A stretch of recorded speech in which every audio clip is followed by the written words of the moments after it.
All right, here we go.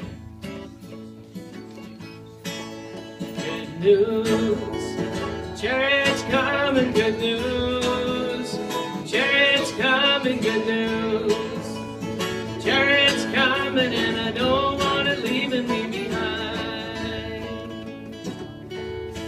There's a long white robe in a heaven I know. A long white robe in a heaven I know. There's a long white robe in a heaven I know. I don't want it leaving me behind. Good news, chariots coming, good news. Chariots coming, good news. Chariots coming, and I don't want it leaving me behind. There's a pair of wings in a heaven I know. A pair of wings in a heaven I know. There's a pair of wings in a heaven I know. And I don't want it leaving me behind. Good news, the chariots coming, good news. The chariots coming, good news. The chariots coming, and I don't want it leaving me behind. There's a pair of shoes in a heaven I know. A pair of shoes in a heaven I know. There's a pair of shoes in a heaven I know. You know, it's always about shoes. It really is. There's this whole thing about shoes. There's two kinds of shoes. First, there's a slippery shoe the devil puts on you. You don't want to wear that one. But in heaven, all God's children got shoes. That's what they say. And I don't want it leaving me behind. Good news. Chariots coming, good news. The chariots coming, good news. The chariots coming, and I don't want it leaving me behind.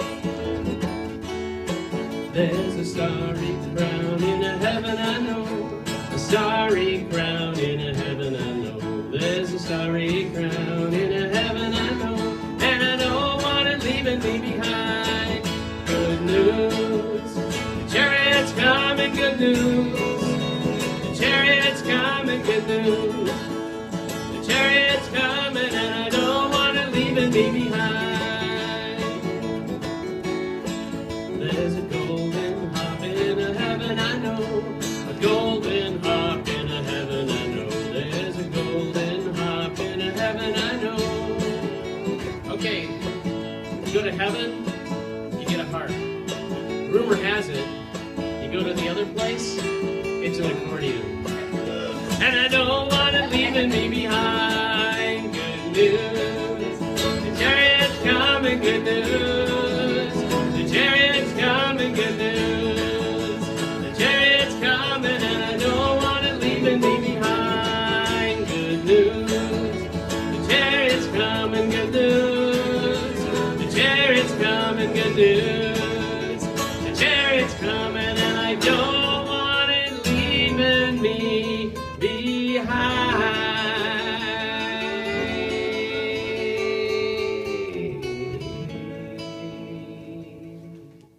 All right, Jeremiah chapter 44, and I'm starting in verse 15.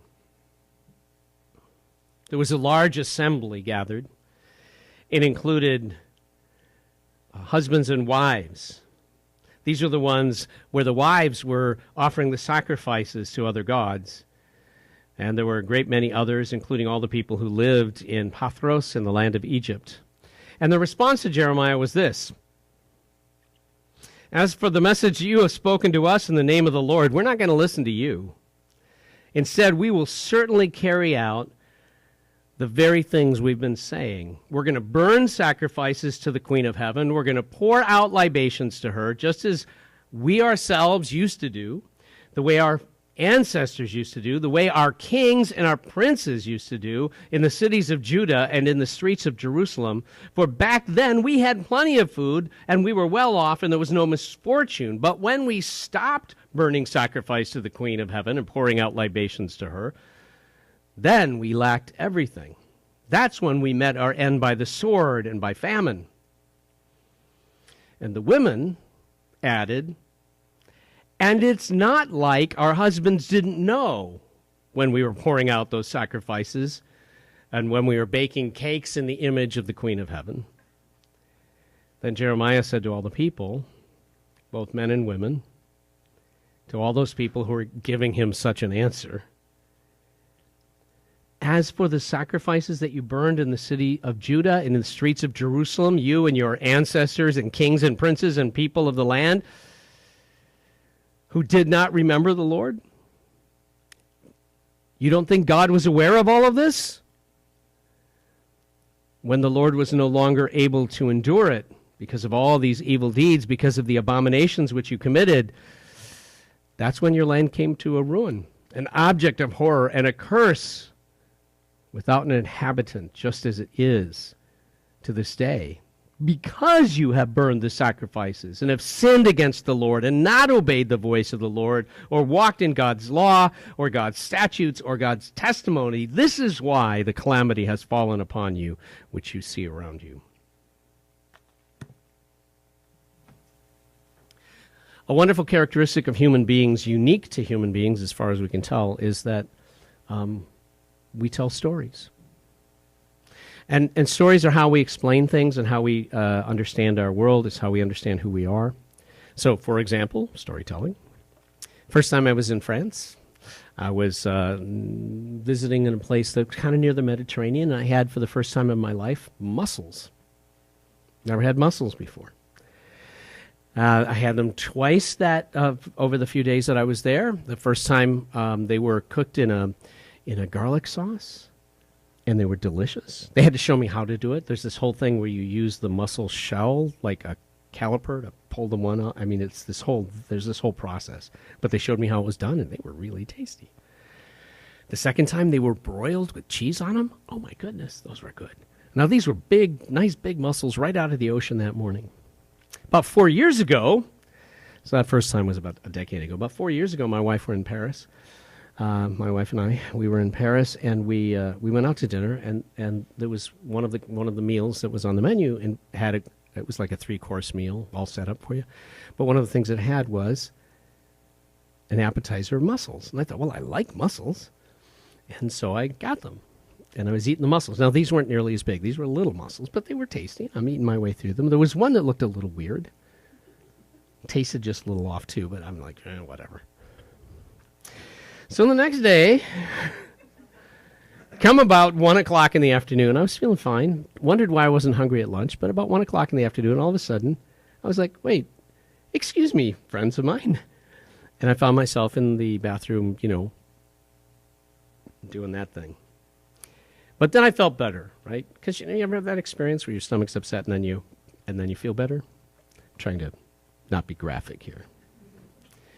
And so I went back, and about a half hour later, I'm like, excuse me again? And there was more. And I had to get a taxi and try to get my way back to the hotel. Wendy and I, at this point, were in 2 different locations. And even that trip involved a stop and pull over moment. Yeah. Mm-hmm. It was yeah. Well, there's always a disaster in a countryman vacation. There just is. There's always something. One of us is sick. One of us sprains an ankle or falls down. One of us, whatever. It's not just Wendy and me. It also includes our kids. So this is just ongoing. And it's like, whatever. So anyway, when my friends are looking at me going, what's the matter? I had to come up with a story to explain this sudden experience I was having. And so I said, hier soir, j'ai mangé un mussel mauvais. Last night I ate a bad mussel. To which my friend said, you don't eat seafood in Paris. Oh, now you tell me. So now I don't know for sure if I had food poisoning. Okay, so there's this thing called a differential diagnosis where what you're looking at, I guess in medicine that's what they call it, and you look at the symptoms and then you draw a conclusion, but you don't necessarily have lab tests and that sort of supporting data. Like the blood test hasn't come back yet, but based on your symptoms, we determine it's this. So I had no blood tests and there was no anything that happened. I just looked at the experiences I had in the last, day or so, and I said, this seems like the likely culprit, and so I told a story, and that's the story I'm sticking with. I ate bad mussels. I haven't had mussels since. Now I look at them and I'm like, yeah, I don't think so. And my rule now is I will only eat mussels again if I know they came out of the ocean that morning, and I'm eating at Tio Pepe's, because that's the place where I had them the first time. So now here's the thing. I might be wrong. Maybe I had a stomach flu. Maybe I came into contact with something some other way. But it seems a reasonable story. But it's a story.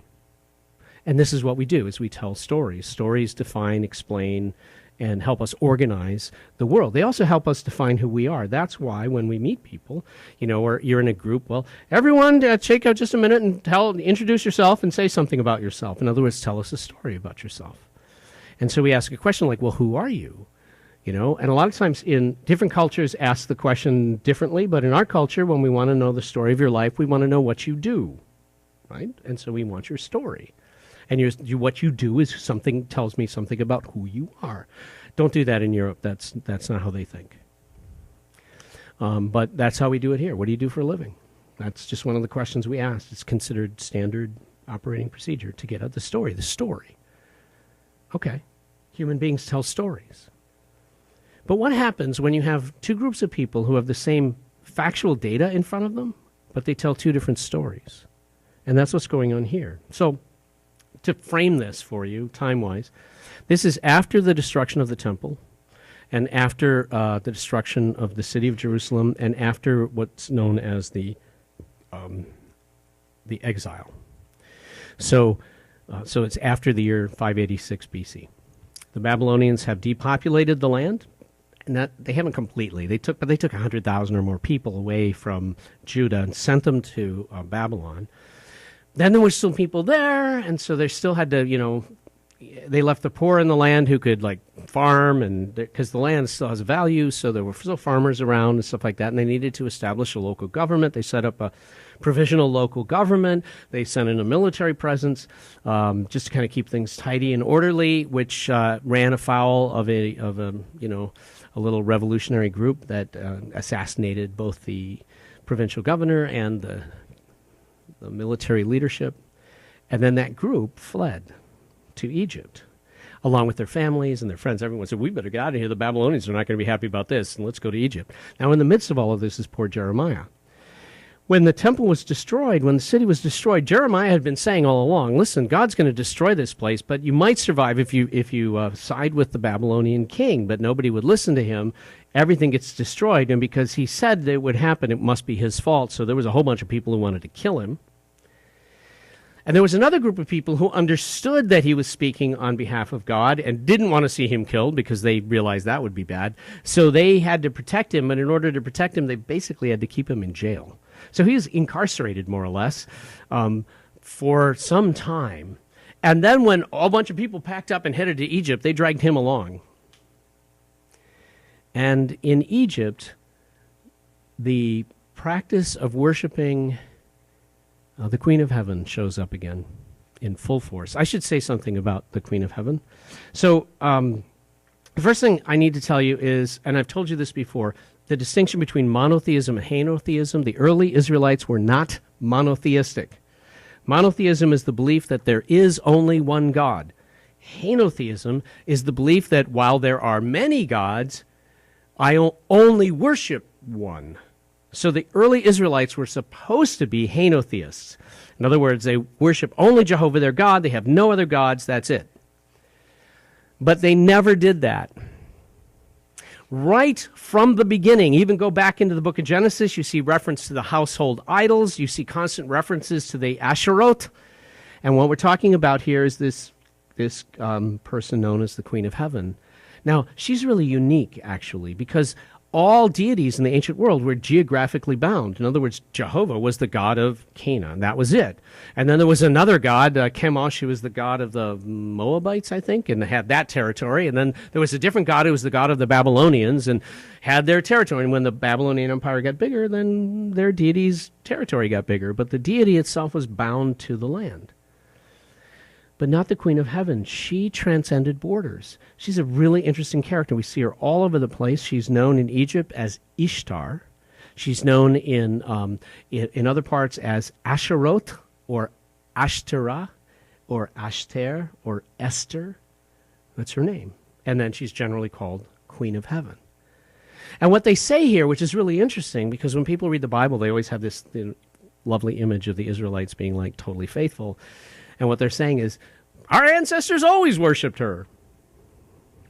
And then here's their story. Everything was fine as long as we worshipped her, but the minute we stopped, that's when everything fell apart. And so we're going back to worshiping her. By the way, I should also mention that it was especially the women's religion, apparently. So the women were more focused on her worship with the support of the men, but they weren't the primary acolytes of the Queen of Heaven. The men typically, I guess, would have been chasing after Jehovah, and the women were devoted to Asheroth. But there they are, doing this practice. We do, by the way, know that this is true not only from what the Bible says, but there's a ton of archaeological evidence. She shows up all over the place, including in Jerusalem in the time of before the destruction of the temple. There's 8th century figures of her holding. They make cakes in her image, so there's a lot of images of her like standing like this with presumably something, loaves of bread or something in her hand. So she's a really common. They have little dashboard. That's what they are. They're dashboard Ishtartes. They're everywhere in Jerusalem, and so we know this was happening. We know they were doing this, and this is the story they're saying. It's when we listened to you dumb prophets and stopped worshiping her and only worshiped Jehovah that everything fell apart. And the prophet is saying you got it backwards.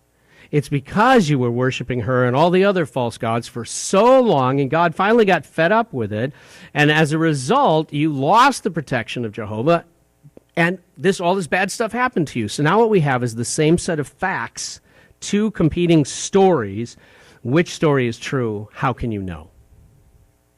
That's the problem with stories. If the facts are in agreement, then the stories are what is in dispute. That's what's in dispute here. I think about that a lot. How do we know? In fact, go into a different church. You come here and you hear stories about Jesus, right? Tell me the stories of Jesus. I will tell you the story of Jesus. That's what I do my whole life. I've been telling people the story of Jesus. Go into a different church. Listen to the story of Jesus they tell. And you may find yourself thinking, is that even the same Jesus? We are operating with the same set of data points, facts, you might say. We have the same Bible, the same stories in the Bible. We've got the same historical knowledge, supposedly. At least the general historical knowledge is the same.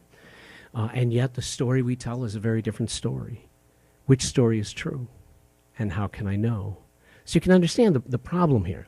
The problem is this uncertainty thing. When somebody goes, this is how it is, and they're so sure of their story, but if you really understand the nature of story, you're kind of left going, you know what, I got some questions. Here's what I think it is, but maybe I'm wrong.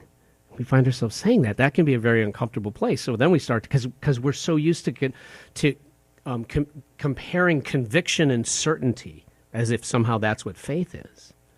So I want to give you kind of a different strategy to look at this, sort of in response to this dynamic that poor Jeremiah is having to deal with, and that's this. I've noticed that in those moments of ultimate vulnerability, right? So this might be when a child is being held by the parent. That child is completely vulnerable in that moment, but embraced in the arms of their parents. Or when you're with a trusted friend and you kind of expose your soul and tell them the story that maybe you haven't told anyone else. And or when you're just alone, like outside in the middle of the wilderness and there's just stars over your head, and you see in that moment that you are incredibly insignificant. You're a speck on a speck in a sea of specks that is beyond measure. But in that moment, something really remarkable happens, because that child feels themselves embraced, and that person sharing their story feels themselves heard, and that person alone in that place looking at awe and wonder at the creation suddenly feels themselves connected and valued, and this realization comes, this surprising, startling realization that I matter, not just to me. I mean, obviously I matter to myself, but I actually matter to whatever is the ultimate reality there is. I matter to the ultimate. I am not invisible. When I speak, there is someone who hears. When I struggle, there's someone who cares. And in that moment, this is beyond words. Even the words I'm using aren't sufficient. This is something that, and some people will feel it as like a profound, like awe experience. Others will just feel it as a sense of peace. But there's this thing that happens right there. And then you stand there and you go, you know what? In the end, I feel loved. That's it. That's it. I'm going to put a name to this now. I recognize in this moment. So what somebody said to me, what is the elevator gospel? They said. And then here was the caveat. It has to be something that does not divide people and get them arguing. I said, oh, that's easy. The elevator gospel is this. Your true name is beloved. That's it. When you suddenly recognize that your truest nature is that you are beloved. And when that moment happens, then on top of that, we start looking again at the stories that we told and we've heard. And we begin to see how that story unfolds, and suddenly the story that we tell makes a kind of sense that is quite startling. Because the story we tell is of a God who chooses a people in order to establish for all others that God exists, to say, I am here, big time. And then God then chooses, in order to be known and in order to rescue and redeem each one, notice I didn't say all, but each one, God chooses to become one of us. God chooses to become a human being. So in that moment, the one who is beyond comprehension to us suddenly is comprehensible to us in the person of Jesus Christ. In other words, you can't picture God. No one has seen God at any time. You can't imagine what God is like, but we can begin to understand what it means, what Jesus was like as a human being. And to think that God is there, fully present there, to reach out to us. I mean, do you see how the story of love starts piling through here? And then when you start to think about the fact that God up in heaven, God or wherever, God in the wherever that is, looks and sees our struggles and our hurts, and we're going, how come you're not fixing it? Instead of going, well, you know, there's a plan or something like that, God says, no, you don't understand. That hurt you're feeling, I share it with you. That's what the cross is all about. I'm in that hurt with you. You are not alone. You are not abandoned. When you start to get that story, you go, oh my goodness, that experience I feel as one who is beloved is reflected in this story that I've been telling. And when I get there, I go, huh. And I find that despite the fact that there are all these sort of intellectual fuzziness around the edges of this stuff, I find the words of Paul incredibly helpful. God is near to each of us if we will just reach out and grope. Can you find the prayer response? It's printed there in the bulletin.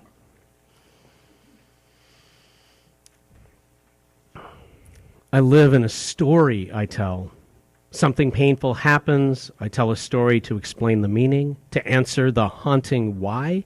Something good happens, it becomes part and proof that this story of mine is true and right.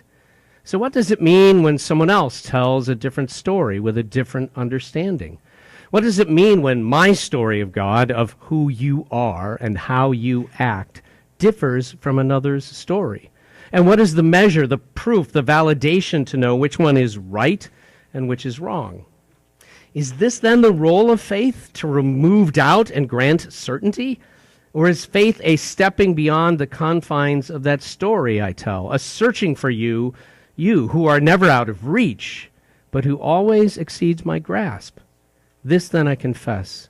I have more questions, more confusion than certainty, more questions than answers, more doubts than doctrines, but also this: I trust in you, in your love, and I think that is a good starting point.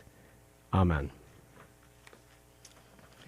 I don't see pizza here yet, and I would expect that because it's now time for the pizza, and I was going to just jump us to pizza, but there's no pizza here yet, so that's okay. We get to sing a great song. I love this song. To lay aside the worries of my day, to quiet down my busy mind and find a hiding place. Worthy,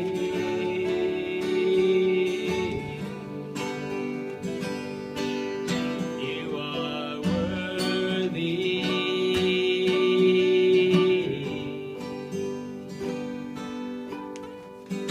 Open up my heart and let my spirit worship you. I open up my mouth and let a song of praise come forth. Worthy,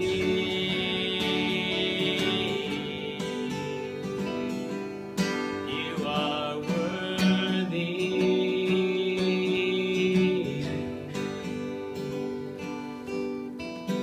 Of a child like David, of my honest praise and of my unashamed love, of a holy life and of my sacrifice and of my unashamed love. You're calling me to lay aside the worries of my day, to quiet down my busy mind and find a hiding place. Worthy,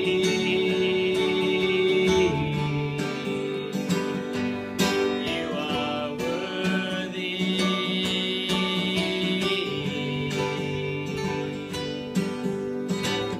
Of a child like faith and of my honest praise and of my unashamed love, of a holy life and of my sacrifice and of my unashamed love. Worthy,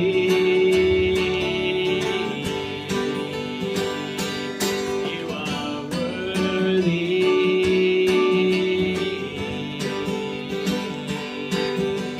Worthy, you are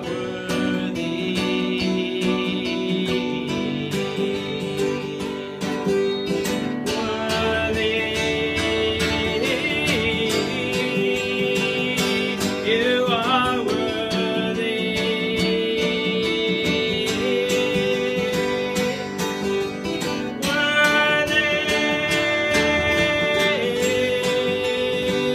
You are worthy.